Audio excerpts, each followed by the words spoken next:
Hey folks, Beardo back with more Batman comics. Now, in yesterday's video we looked at the death of Jason Todd and, the fallout, the slow pulling into the dark abyss that Batman fell into after his death. Now, the whole Jason Todd arc, from basically right after year one, all the way up through 439, really wrapping up with year 3 as Batman sort of had a little bit of resolution to the whole Robin problem, has really been the main story that's run throughout all of the modern age up to this point. You had, Jason Todd's origin, the reimagining of the origin. You have him, training for months and months in the Batcave. You had him going out, fighting crime, and slowly going a little bit batshit crazy. Finally, you have his death and death of the family, and then, as I said, the slow descent into madness for Batman that followed after that. Now, with 440, which is where we're going to start today, all of that is about to change. We're really turning the page on Batman's modern age, and this is really going to be a new arc, and it's not sort of it's a less defined arc than the Jason Todd arc, but really what you're going to see over the next few videos is, in between some other sort of one-shot stories and what have you, a slow build-up of the Batman family as it was going to be known in the 90s. This is where we really get to see that greater cast of characters shine. You get to see the return of a lot of older characters that we hadn't seen for a while, and the addition of some new ones that would be really sort of Batman staples for about a decade after that. So, as I said, we're kicking it off with 440, and this is the biggest addition to the Bat family, which is, of course, the origin of Tim Drake. Now, as I said in the last video, he first appeared in year 3, but it was just a brief cameo appearance. This is where he really makes his entrance, and you see him in this issue basically searching everywhere for Dick Grayson, and he's desperately needs to find him, and you don't know who this kid is or what his motives are, and what you find out is he desperately wants Nightwing to return to the mantle of Robin. And it's kind of an interesting take, just because you've got an element of, this is what the fans wanted. They said, let's get Dick Grayson back, why do we have Jason Todd? And that's, really what led to the whole culmination of Death in the Family and what happened thereafter. And so it's interesting that when they introduced our next Robin in Tim Drake, they gave him the voice of the people. And I think that's one of the big points that differentiated him from Jason Todd, and one of the main things that really made him successful as Robin, and not just despised by the greater comics community. Because, this is the kid who wants everything that all of the fanboys wanted at the time.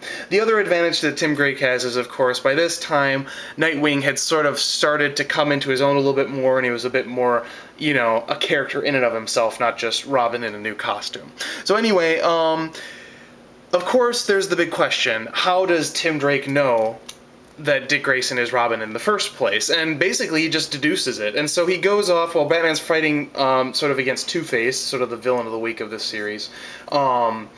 He's basically trying to bring Batman back to the light. He knows that Batman has gone too far dark. He thinks that Batman needs a Robin. And when Dick Grayson can't take up that mantle, Tim Drake basically takes it on himself. And everything wraps up here in issue 442.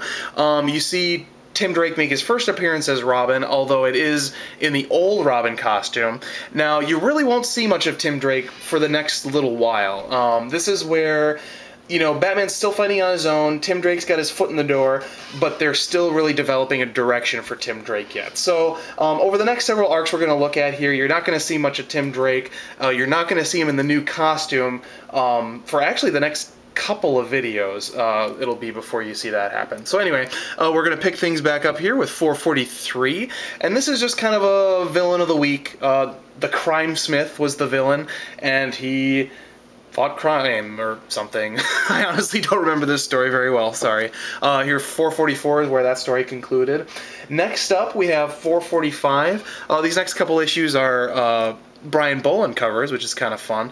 And here you have Batman in Russia, and this is another one of those stories where you're happy to see Batman out in the real world. It's a nice thing to see. And this is really the follow-up to way back in issues 16 through 20, I believe it was, which is 10 Days of the Beast, the introduction of KG Beast. This is the introduction of the Demon, which is this character here, and he is the pupil of KG Beast, and Batman faces off with him, and everything wraps up in 447. Really like this cover. It's cool to see him in a Russian newspaper. Again, you know, Batman having a little bit more of a worldly outlook. Alright, now as I said, this is the time when we're starting to introduce new elements to our greater Batman cast of characters, and one of my personal favorites, and I was sad to see him go, but we won't worry about that because that's several videos down the road when he leaves, but that is Harold. And Harold made his first appearance in the Batman universe in 448. Now, he actually came over from Denny O'Neil's Question run, but this is where he was going to basically spend his time in the DCU ultimately. And when we first see him, it's in the Penguin Affair, which is a crossover with Detective Comics, I believe. And he's more or less an Igor figure for the Penguin, and he's a mastermind of computers and technology and mechanics, and he's basically created this bird control device that the Penguin is going to use. Now, he's as innocent as Igor, excuse me, I watched Young Frankenstein recently. He's as innocent as Igor is, and Batman kind of recognizes this, and in the end, when Batman sort of takes down the Penguin once and for all, Harold is sort of cut loose, and you know, Batman kind of recognizes that he's not evil, and Harold kind of goes away for a bit, but you will see him again, so certainly watch out for that. Now we're going to wrap up today's little haul of Batman books with 450 and 451, and here is basically a Joker story. Not a whole lot to say here. This is his first major appearance after he killed Jason Todd, and what you have is sort of a reckoning with sort of his Red Hood kind of origins, and you actually see that in the little bottom corner there. You have a Red Hood illustration, and you know, the Joker kind of colliding with that storyline head on. This is very much intended, I think, as a follow-up to The Killing Joke, where Alan Moore really sort of reintroduced that to continuity in the modern age. So anyway, we're gonna wrap up here with 451. We looked at 451, 450, 449, 448, 447, 446, 445, 444, 443, 442, 441, and finally 440. So I hope you enjoyed this video, and tune back in again tomorrow. See you later.